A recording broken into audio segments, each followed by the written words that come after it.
আয় রব্বুল আলামিন, রোজা অবস্থায় দোয়া কবুলের সময় অসংখ্য অগণিত মা বোনদেরকে নিয়ে তোমার আলিশান দরবারে ভিক্ষুকের মতো দুখানা হাত উঠেছি রে মওলা।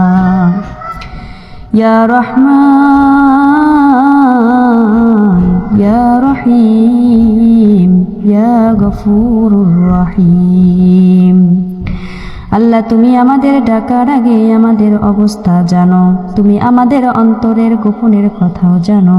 তুমি জানো আমরা কত বড় গুনাহগার, কত বড় দুর্বল, কত বড় অসহায়।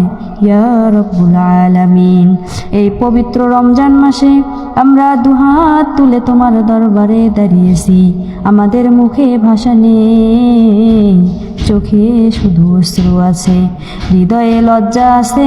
ইয়া রব্বুল আলামিন, আমরা স্বীকার করছি আমরা নামাজে গাফলতি করেছি, রোজায় ত্রুটি করেছি, চোখের গুনাহ করেছি, কানের গুনাহ করেছি, মুখের গুনাহ করেছি, হাতের গুনাহ করেছি, পায়ের গুনাহ করেছি, হৃদয়ের গুনাহ করেছি।